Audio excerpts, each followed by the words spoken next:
After untold years in the dry western sun, these logs are gray and weathered.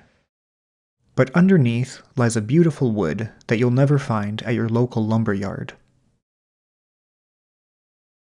This is mountain mahogany, an especially interesting wood, so while I begin laboring to saw it into some smaller pieces, here's a quick look at what makes it special.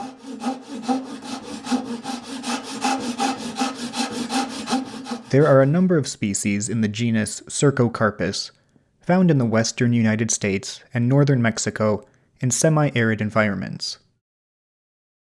Despite the name, they are not related to true mahogany trees. Their gnarled limbs grow slowly, often as a shrub. Due to its small, twisted trunks and remote habitat, the tree is not used commercially for lumber, although it has been used by Native Americans for arrowheads, tools, and bows, as well as medicine. But the most noteworthy attribute for today's woodworker is its hardness. Mountain mahogany is one of the toughest, densest woods found in North America. The Janka scale is a measure of how hard a wood is. It's how many pounds of force are required to embed a little steel ball into a piece of wood. On the Janka scale, poplar is 540, cherry is 950, walnut is 1010, red oak is 1290, and mountain mahogany is 3200. In fact, it's so dense that while those other woods float in water, mountain mahogany sinks right to the bottom.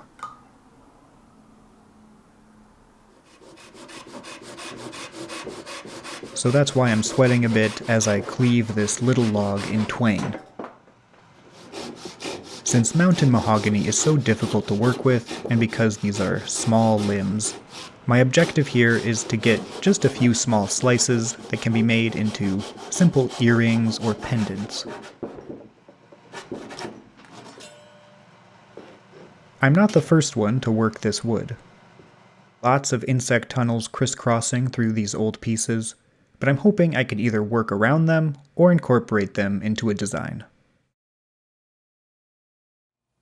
Alright, I've cut a flat surface, so now I'm going to use tape and superglue to attach this to my table saw sled. With that secured, I can shave off thin, even slices.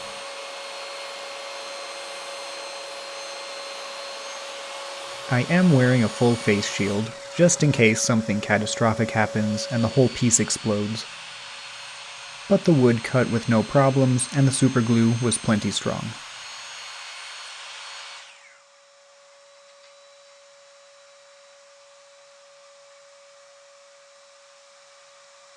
Before moving on, I want to remove the crumbly dust from the bug tunnels.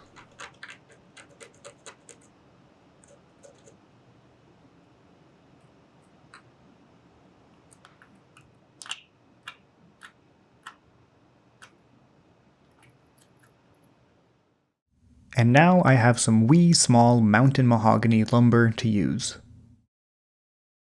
I have two earring designs in mind. For the first pair, I'll use a clear, clean piece and mark out a simple oblong shape to start from. Before cutting them out, I'll drill a small hole at the top of each to attach the hook later. Then onto the scroll saw. I found that a moderately fast blade speed with a very slow feed rate is what worked for this extremely hard wood.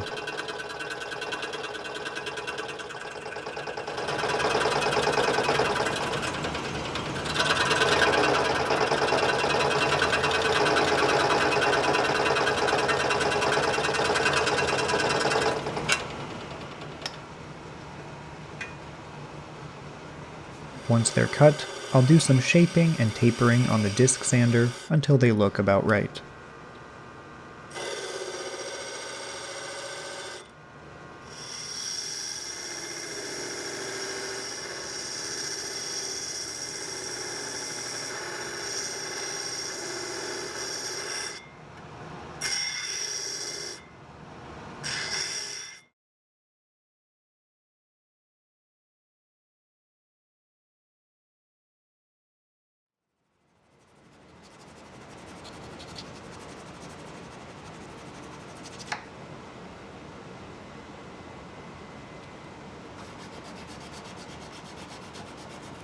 Then some final hand sanding, and it's on to the next pair.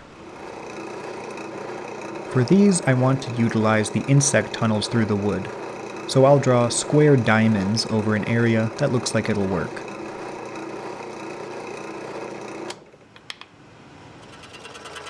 Then it's the same process as before.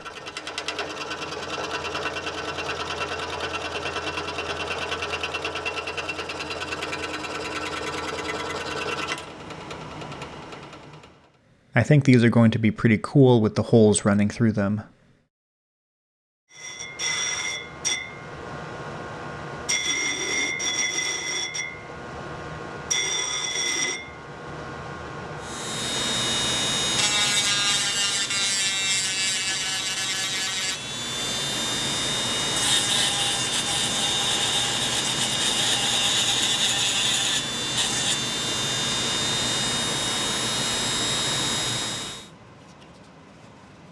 Now I'll dunk them in some oil, making sure it seeps through all the crevices in the diamond pair.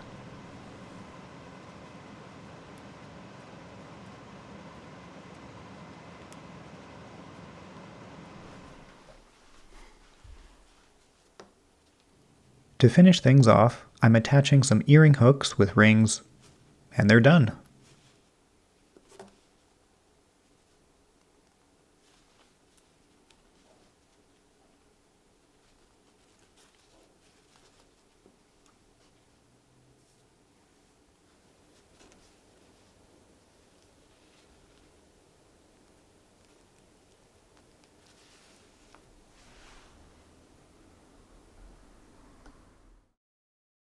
They're simple but beautiful, thanks to the tough-as-nails wood that made them. I really like how the tunnels came out in this pair, the perfect unique design element to complement the shape. Mountain mahogany may be hard to get at and hard to cut, but it's certainly a wood worth appreciating, with its rich, warm color and very fine grain. When you have precious little wood to work with, you have to make little precious things. Thanks for watching.